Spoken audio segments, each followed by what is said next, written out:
नमस्कार दोस्तों, स्वागत है आप सभी का AR केमिस्ट्री धाम में। दोस्तों, आज अपन जो आरपीएससी फर्स्ट ग्रेड का ऑर्गेनिक केमिस्ट्री का जो इंपॉर्टेंट टॉपिक है कार्बोक्सिलिक एसिड वो डिस्कस करेंगे दोस्तों हमने आरपीएससी फर्स्ट ग्रेड के जितने भी टॉपिक्स हैं ऑर्गेनिक के, वो जितने भी हैं वो मैं वापस बता रहा हूं कि हमने क्या क्या डिस्कस कर लिया। हमने डिस्कस कर लिया दोस्तों एल्केन्स। देखिए आपकी जो यूनिट है दोस्तों, उस यूनिट के हिसाब से बता रहा हूं मैं। ये अपने पास सीनियर सेकेंडरी लेवल का अपने पास सिलेबस है। उसी सिलेबस में दोस्तों मैंने डिस्कस कर लिया है पूरा का पूरा एल्केन। एल्केन यानी यूनिट नंबर 7। यूनिट नंबर में 7 की बात करूं दोस्तों तो मैंने कंप्लीट कर ली है।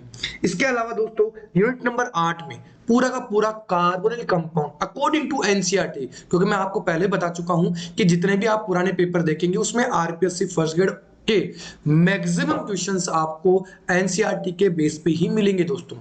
ठीक है दोस्तों, अब जो रिमेनिंग है, अच्छा इस साथ में जितने भी एल्केन, एल्कीन, एल्काइन, ये सारे के सारे मैं डिस्कस कर चुका हूं, सारे के सारे। इसके अलावा दोस्तों आरएस नोमेनक्लेचर अपन डिस्कस कर चुके हैं, जियोमेट्रिकल आइसोमेरिज्म में डिस्कस कर चुके हैं पूरा का पूरा टॉपिक, पूरा का पूरा कार्बोनिल कंपाउंड, जिसमें मैंने कुछ ऐसे ऐसे टॉपिक्स लिए हैं जैसे आरएमजीएक्स है, कॉमन टॉपिक है दोस्तों, हर एक एग्जाम में आपको मिल सकती है उसकी रिएक्शन, और मैक्सिमम चैप्टर्स में आरएमजीएक्स कवर होता है दोस्तों। अगर एक बार समझ में आ गया तो कभी भी आरएमजीएक्स से जुड़ी हुई कोई प्रॉब्लम नहीं आएगी। इनऑर्गेनिक भी मैं करवा रहा हूं। अब मैं दोस्तों जैसे ही आपका कार्बोक्सिलिक एसिड कंप्लीट हो जाएगा, मैं यूनिट नंबर 9 और 10 को कवर करूंगा। वैसे यूनिट नंबर 10 के मैंने कुछ वीडियोस जिसमें मैंने ट्रिक के बेसिस पे बता रखे हैं, उसमें मैंने बता रखा किस तरह से आपको एमिनो एसिड्स याद करने हैं, जैसे भले ही वो न्यूट्रल हूं, बेसिक हूं या एसिडिक हूं, भले इसेंशियल हूं या नॉन इसेंशियल, आवश्यक या अनावश्यक एमिनो एसिड्स हों, सारे के सारे टॉपिक्स मैंने क्लियर कर रखे हैं, वीडियोस डाल रखे दोस्तों अगर आप मेरा टेलीग्राम ज्वाइन करना चाहते हैं तो इसी चैनल पे है दोस्तों, AR केमिस्ट्री धाम के नाम से, इसी चैनल के नाम से ही मैंने अपना टेलीग्राम चैनल भी बना रखा है दोस्तों। जितने भी आपको नोट्स चाहिए, नोट्स की PDF चाहिए, जितना भी मैटर चाहिए दोस्तों, आप उस चैनल पे जुड़िए, आपको सारा का सारा मैटर आपको मिलेगा। थोड़ा सा ये है कि मेरे पास हिंदी का मैटर नहीं है दोस्तों, लेकिन मैं क्लासेस आपकी पूरी की पूरी हिंदी माध्यम में ले रहा हूँ, इसलिए आपको कोई भी किसी भी तरह की दिक्कत नहीं आएगी। आपको जितना इंग्लिश का मैटर है, जितना आपको चाहिए उतना उतना मैटर आपको आपको मिल जाएगा दोस्तों, लेकिन वो इंग्लिश में मिलेगा। मेरे पास हिंदी का कोई मैटर रिटर्न में अभी नहीं है दोस्तों, लेकिन बहुत जल्द मैं कोशिश कर रहा हूं कि आपको पूरे के पूरा मैटर ऑर्गेनिक का वो हिंदी माध्यम में, या जो भी फर्स्ट ग्रेड का जो टॉपिक है वो हिंदी माध्यम में आपको मैं करवा सकूं। ये मेरी पूरी की पूरी कोशिश है दोस्तों। ठीक है दोस्तों, तो चलिए आज जो मैं टॉपिक डिस्कस कर रहा हूं दोस्तों, वो है यूनिट नंबर 8 का कार्बोक्सिलिक एसिड। कौन सा डिस्कस कर रहा हूं दोस्तों? Carboxylic acid. इसमें दोस्तों कुछ नोमेनक्लेचर पे बेस्ड मैं क्वेश्चंस लूंगा सबसे पहले, क्योंकि यहां से कुछ क्वेश्चंस आ सकते हैं। फिर दूसरा डिस्कस करेंगे दोस्तों इनके प्रिपरेशन मेथड्स, यानी बनाने की विधियां डिस्कस करूंगा दोस्तों। इसके बाद मैं डिस्कस करूंगा इसके भौतिक गुण। अब भौतिक गुणों में अगर जो भी कोई क्वेश्चन होगा वो डिस्कस करेंगे, और फिर इसकी रासायनिक अभिक्रियाएं आ जाएंगी दोस्तों बीच बीच में मैं कुछ चार्ट बनाऊंगा, उन चार्टों को आपको लिखना है और उनके पेज पर लिख करके अपने कमरे में या जहां आपका जो स्टडी रूम है वहां चिपका लेना है, क्योंकि वो जो चार्ट मैं बना रहा हूं दोस्तों वो मैक्सिमम टॉपिक्स में कवर होते हुए चलेंगे। इससे आपका टॉपिक भी इजी हो जाएगा, आपको याद रखने में भी आसानी होगी, क्योंकि मैंने देखा है कि आपको ये कहा जाता है, आपने भी देखा होगा कि ऑर्गेनिक रिएक्शंस को रटना पड़ता है, पर ऐसा बिल्कुल भी नहीं है दोस्तों। इस साइकोलॉजी को आप चेंज कर लीजिए। ऑर्गेनिक रिएक्शंस को जिसने एक बार ढंग से पढ़ लिया ना, उसको कभी भी रिएक्शंस याद करने की जरूरत नहीं है, रटने की जरूरत नहीं है। अपने आप रिएक्शंस आपके दिमाग में आएगी, जैसे क्वेश्चन आए सामने आपका आंसर तुरंत हो जाएगा। लेकिन इसके लिए कुछ प्रैक्टिस की जरूरत पड़ती है दोस्तों, वो अपने को करनी है। ठीक है दोस्तों, तो स्टार्ट करता हूं मैं सबसे पहले कार्बोक्सिलिक एसिड के, जो कि अपने यूनिट नंबर 8 में है दोस्तों। इसमें मैं डिस्कस करूं दोस्तों, तो देखिए एक तो सफिक्स और प्रीफिक्स की बात कर ले, छोटा सा टॉपिक है। प्रीफिक्स में दोस्तों इसको कार्बोक्सी यूज किया जाता है, प्रीफिक्स का मतलब पूर्व लग्न। दूसरा दोस्तों होता है सफिक्स, जिसको अपन कहते हैं अनुलग्न। वो इसका होता है दोस्तों ओइक एसिड। क्या होता है दोस्तों? ओइक एसिड इसका अनुलग्न होता है दोस्तों। अगर मैं दोस्तों बात करूं इसके कुछ क्वेश्चंस की, जैसे formic acid, acidic acid, common name भी ध्यान रखना दोस्तों, प्रोपियोनिक एसिड, ब्यूटायरिक एसिड, क्योंकि अपन ने देखा है कि कुछ रिएक्शंस जैसे Kolbe electrolysis, Kolbe cement reaction, खैर कोल्बे सीमेंट तो फिनॉल की है, लेकिन सोडा लाइम के साथ में रिएक्शंस, उनमें क्या होता है कि आपको कंपाउंड से प्रोडक्ट बनाया दिया जाता है और फिर पूछा जाता है कि वो जो रिएक्टेंट होगा, अभिकारक होगा या क्रियाकार होगा, वो कौन सा होगा। तो ये चीजें अपने को पता होनी चाहिए दोस्तों जब एग्जाम में अपन बैठ रहे हैं।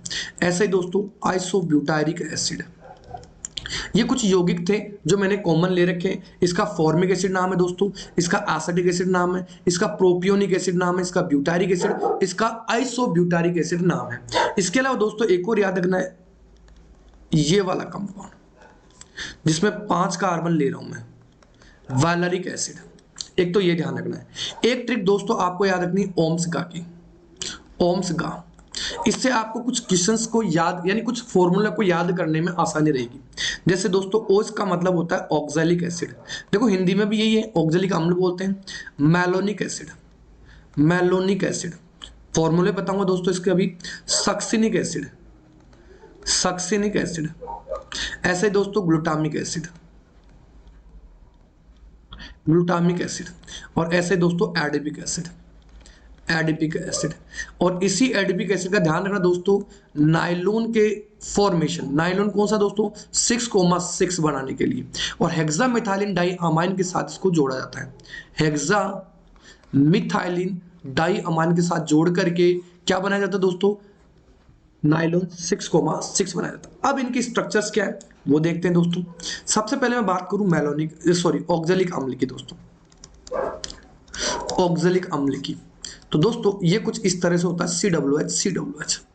इसके नाम की बात करें दोस्तों तो 2 कार्बन है इसलिए ईथेन हो गया, और सफिक्स है 1O2 पर, और ओइक एसिड है इसलिए 1 ईथेन 1,2 डाइक ओइक एसिड कह सकते हैं दोस्तों। कॉमन नेम मैंने बता दिया ऑक्सैलिक एसिड है। ऐसे ही दोस्तों अगर मैं इसके दोनों के बीच में, COOH के दोनों के बीच में दोस्तों एक कार्बन CH2 जोड़ देता हूं तो इसको बोलते हैं दोस्तों मैलोनिक एसिड।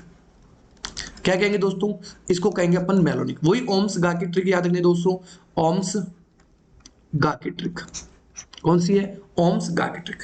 ऐसे ही दोस्तों इसका अगर मैं IPC नाम की बात करूंगा तो ये हो जाएगा दोस्तों प्रोपेन 1,3 डाइक ओइक एसिड। अभी देखना दोस्तों एक क्वेश्चन आया हुआ है वो भी बताऊंगा मैं। तीसरा दोस्तों अगर मैं एक और कार्बन जोड़ दूं, यानी मैलोनिक एसिड के अंदर एक और कार्बन CH2 जोड़ दिया, तो इस कंडीशन में ये बन गया दोस्तों कॉमन नेम में सक्सिनिक एसिड, यानी सक्सिनिक अम्ल का निर्माण हो गया। और इसको कहेंगे दोस्तों ब्यूटेन 1,4 डाइओइक एसिड। ये नंबरिंग कर सकते हैं दोस्तों 1 2 3 4, क्योंकि कार्बन चेन में दोनों COOH कवर हो रहे हैं इसलिए। फिर एक और कार्बन जोड़ दो दोस्तों इसी सक्सिनिक एसिड में, ठीक है। तो ये अपने पास बन जाएगा दोस्तों ग्लूटामिक एसिड। कौन सा बन जाएगा दोस्तों, ग्लूटामिक एसिड का फॉर्मेशन हो जाएगा दोस्तों। दोस्तों याद करने की बहुत ही गजब की ट्रिक है, ये चीज अपने को ध्यान रखनी है। बहुत ही सिंपल वे है जिसमें आपको ये सारी चीजें याद हो जाएगी। सॉरी दोस्तों इसका एक नाम ग्लूटारिक मिल गया, ये ग्लूटारिक एसिड दोस्तों, ग्लूटारिक एसिड। इसको चेंज कर लीजिएगा, ये अपने पास ग्लूटारिक एसिड। पीछे वाले भी चेंज कर लीजिएगा दोस्तों, ग्लूटामिक की जगह ग्लूटारिक एसिड, ग्लूटारिक एसिड है सॉरी, क्योंकि ग्लूटामिक एसिड एक्चुअल में एमिनो एसिड्स होता है दोस्तों। क्या कह रहा हूं, एमिनो अम्ल होता है ग्लूटामिक एसिड, जो कि एसिडिक होता है, अम्लीय होता है। ग्लूटारिक एसिड याद रखना दोस्तों, ग्लूटारिक एसिड कार्बोक्सिलिक एसिड का कंपाउंड है ये तो, और ये जो ग्लूटारिक है, ग्लूटारिक तो कार्बोक्सिलिक एसिड हो गया, और ग्लूटामिक एसिड दोस्तों एमिनो एसिड होगा, और वो भी कौन सा होगा, अम्लीय एमिनो एसिड्स होगा। चलिए दोस्तों आगे चलते हैं, पर वापस अपने टॉपिक पे आ जाते हैं। अपने पास था दोस्तों ग्लूटारिक एसिड, ये वाला कंपाउंड। अगर मैं इसकी बात करूं IPC नेम की तो पेंटेन 1,5 डाइओइक एसिड बन गया। और ऐसे ही दोस्तों अगर मैं 6 कार्बन कर लेता हूं, यानी इसी ग्लूटारिक एसिड के अंदर एक और मैंने कार्बन जोड़ दिया, कार्बन चेन जोड़ दिया, तो ये हो गया दोस्तों अपने पास एडिपिक एसिड। अब देखिए दोस्तों इस कंपाउंड की मैं बात करता हूं, किसकी, सक्सिनिक एसिड की। दोस्तों अगर मैं इस सक्सेनिक एसिड में से दोनों कार्बन से हाइड्रोजन हटा दूं दोस्तों, तो ये कुछ इस तरह से कंपाउंड बन जाता है। और याद करो, मैंने जियोमेट्रिकल आइसोमेरिज्म के बारे में डिस्कस किया था, तब मैंने कहा था कि अगर दोनों COOH को एक दूसरे के अपोजिट रख लेते हैं तो दोस्तों इसको अपन बोलते हैं फ्यूमेरिक एसिड। क्या कहते हैं दोस्तों इसको? Fumaric acid. और अगर ये एक दूसरे की सिस फॉर्म में होती हैं, तो दोस्तों इसको अपन बोलेंगे मैलाइक एसिड। ये चीज ध्यान रखनी दोस्तों, मैलाइक एसिड, मैं हिंदी में भी लिख देता हूं मैलाइक एसिड। ये गजब का कॉन्सेप्ट है, ध्यान रखना दोस्तों, मैलोनिक एसिड, मैलाइक एसिड। और अब अगर मैं ये कहूं दोस्तों कि इनमें से किसी एक कार्बन पर हाइड्रोजन हटा करके मैं OH लगा देता हूं दोस्तों, ये तो COOH था ही, ये CH, ये COOH, और यहां लगा दिया दोस्तों मैंने OH, तो दोस्तों ये कंपाउंड बन जाता है मैलिक एसिड। कौन सा बन जाता है दोस्तों? Malic acid. तो अलग अलग तरीके से इनको याद रखना है, मैलिक एसिड, मैलोनिक एसिड और मैलाइक एसिड, अलग अलग मैंने आपको बता दिए हैं दोस्तों। तो ये थे कुछ कंपाउंड कार्बोक्सिलिक एसिड के नोमेनक्लेचर से जुड़े हुए क्वेश्चंस। अब थोड़ा सा आगे लेता हूं दोस्तों। चलिए दोस्तों, मैंने इसी पे बेस्ड IPSC की मैं बात कर लेता हूं दोस्तों, जिसमें मैंने इस कंपाउंड को सबसे पहले ले लिया दोस्तों। अच्छा क्वेश्चन है दोस्तों, गजब का क्वेश्चन है, यहां से क्वेश्चन आया हुआ भी है दोस्तों। अगर मैं ये कार्बन चेन की बात करूं दोस्तों, तो अगर तीनों कार्बोक्सिलिक एसिड कार्बन चेन में आते हैं तो अपन इसको कवर करते हैं, लेकिन तीनों में से अगर कोई भी एक कार्बोक्सिलिक एसिड बाहर रह रहा है तो उस केस में अपन क्या करेंगे, जो कार्बन चेन अपने से बन रही है उसी को बनाओ और कार्बोक्सिलिक एसिड को बाहर निकाल दो, जितने भी ग्रुप्स हैं उनको बाहर निकाल दिया। तो दोस्तों इस कंडीशन में इस COOH के लिए नाम यूज किया जाता है दोस्तों, कार्बोक्सिलिक एसिड ही वर्ड यूज किया जाएगा। यानी अगर मैं नंबरिंग की बात करूं 1 2 3, ये तो हो गया दोस्तों प्रोपेन। क्या हो गया दोस्तों? प्रोपेन। और 1 और 2 और 3 पर ट्राई कार्बोक्सिलिक एसिड ये बन गया। तो अगर मैं दोस्तों ओवरऑल इसको जोड़ देता हूं तो ये बनता है दोस्तों प्रोपेन 1, 2, 3 ट्राई कार्बोक्सिलिक एसिड बन जाता है दोस्तों। क्या बन गया दोस्तों? प्रोपेन 1, 2, 3 ट्राई कार्बोक्सिलिक एसिड बन गया। ऐसे ही दोस्तों अगर सपोज करो यहां CN होता तो मैं क्या करता? कई सारे क्वेश्चन है दोस्तों, आए हुए क्वेश्चन है ये, तो आपको अगर आपने पुराने पेपर सेट के देखे हैं दोस्तों, तो सेट में आया हुआ क्वेश्चन है दोस्तों ये वाला, इसको अगर मैं नंबरिंग करूं तो ये तो हो गया प्रोपेन और ये हो गया 1, 2, 3 ट्राई कार्बन नाइट्राइल। यानी आप इसको लिखना चाहें दोस्तों तो लिख सकते हैं प्रोपेन 1, 2, 3 ट्राई कार्बोनाइट्राइल, ये बन गया। तो इस तरह से क्वेश्चंस आपको ये इंपॉर्टेंट मिल सकते हैं। सपोज करो अगर एल्डिहाइड होता दोस्तों, तो अपन इसको क्या बोलते हैं? कार्ब एल्डिहाइड बोलते हैं। क्या बोलते हैं दोस्तों? CHO को कार्ब एल्डिहाइड। अब ये नंबरिंग अपने पास यहां से यहां हो जाएगी क्या दोस्तों? तो अपने पास ये हो जाएगा प्रोपेन 1, 2, 3 ट्राई कार्ब एल्डिहाइड हो जाता दोस्तों। कुछ इस तरह से मैं इनके नोमेनक्लेचर की बात कर लेता दोस्तों। चलिए आगे चलते हैं दोस्तों। यहां से चैनल पर अगर नए हैं तो दोस्तों सब्सक्राइब करके बेल आइकन को जरूर प्रेस कर लीजिएगा, क्योंकि जितने भी केमिस्ट्री के टॉपिक्स आपको मिल रहे हैं दोस्तों वो बिल्कुल फ्री कर रहे हैं। आप कोशिश करें कि जितने ज़्यादा हो सके दोस्तों अपने दोस्तों में, फ्रेंड सर्कल में शेयर जरूर करें दोस्तों, बिल्कुल शेयर करना है। चलिए दोस्तों अगर मैं अब बात करूं इसके बनाने की विधियों की, तो दोस्तों थोड़ा सा मैं इसमें अल्कोहल के बारे में भी डिस्कस करूंगा। ये मैं ले लेता हूं दोस्तों कार्बोक्सिलिक एसिड। अब इस कार्बोक्सिलिक एसिड को बनाना कैसे है उसकी मैं विधियां बता देता हूं। सबसे पहले दोस्तों अल्कोहल की बात कर लेता हूं। अल्कोहल का ऑक्सीडेशन करवाना है दोस्तों अपने को, ऑक्सीकरण अपने को करवाना है। क्या करवाना है? ऑक्सीकरण। तो अल्कोहल के ऑक्सीकरण से भी आपको कार्बोक्सिलिक एसिड मिलेगा।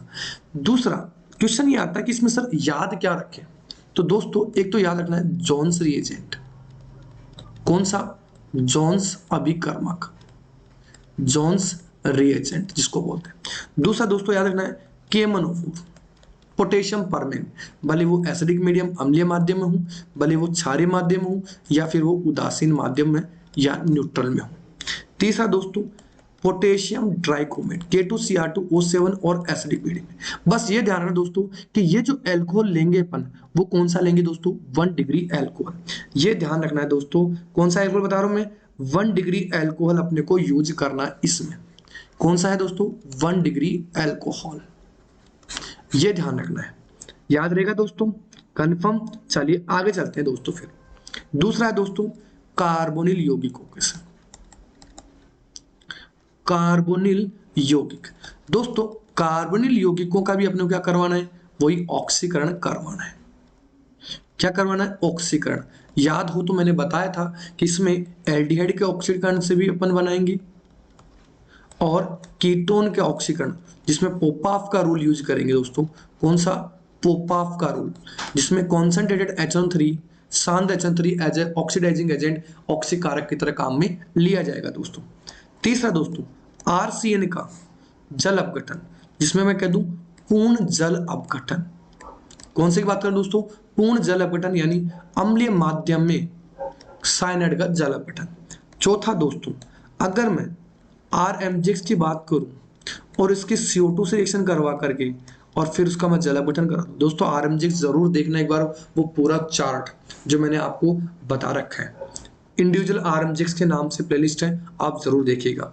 RMGX की अगर मैं CO2 से रिएक्शन कराऊं और फिर H2 उसका हाइड्रोलाइसिस जल अपघटन करा दूं तो भी अपने को क्या मिलेगा, कार्बोक्सिलिक एसिड मिलेगा दोस्तों। पांचवा जो मेथड है वो अपने पास है दोस्तों, इसमें सोडियम साल्ट ऑफ कार्बोक्सिलिक अम्ल। सॉरी ये नहीं है दोस्तों, ये बिल्कुल भी नहीं है। अम्लों के व्युत्पन्नों से, अम्लों के व्युत्पन्नों से। अब अम्ल के जो व्युत्पन्न है दोस्तों वो कौन से हैं, ईस्टर है, एसिड हैलाइड है, अमाइड है और एनहाइड्राइड है दोस्तों। क्या कह रहा हूं, एनहाइड्राइड। इसको होल्ड ट्वाइस कर सकते हो दोस्तों, या मैं इसको ऐसे लिख देता हूं C+O C+R, एनहाइड्राइड से। तो इन सभी का दोस्तों अगर मैं जल अपघटन करा दूं अम्लीय माध्यम में तो भी दोस्तों किसका निर्माण हो जाएगा, कार्बोक्सिलिक अम्ल का निर्माण हो जाएगा। तो ये दोस्तों ओवरऑल मेरे पास 5 मेथड है जिनसे मैं कार्बोक्सिलिक एसिड का निर्माण करूंगा। आई होप दोस्तों ये वीडियो लेक्चर आपको अच्छे से समझ में आएगा। दोस्तों इसमें ये चीज ध्यान रखनी है दोस्तों, अपने को जो पहले वाला टॉपिक है इसका नोमेनक्लेचर का, ये क्वेश्चंस पूछा जा सकता है। इंपॉर्टेंट टॉपिक है दोस्तों, इंपॉर्टेंट, काफी इंपॉर्टेंट है ये टॉपिक। गजब के तरीके से आपको स्ट्रॉन्ग करना है दोस्तों, आपको बहुत ही बेहतरीन तरीके से स्ट्रॉन्ग कर लेना है इसको। ये सारा का सारा टॉपिक अपने लिए इंपॉर्टेंट रहेगा।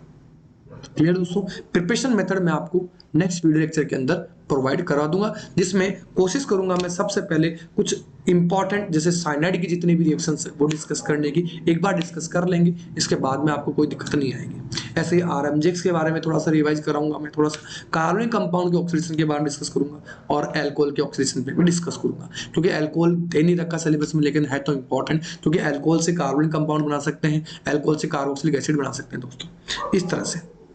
ठीक है दोस्तों, कोई दिक्कत हो तो दोस्तों जरूर बताइएगा। सारे टॉपिक्स मैं क्लियर करा रहा हूँ। प्ले आपको टेलीग्राम चैनल AR केमिस्ट्री नाम से जुड़ जाना है दोस्तों। जितने भी PDF है वो आपको वहाँ पे मिलती जाएगी, भले वो कितने ही किसी तरह के भी नोट्स हो, केमिस्ट्री के सारे नोट्स आपको अवेलेबल हो जाएंगे। ठीक है दोस्तों, चलिए धन्यवाद, थैंक यू।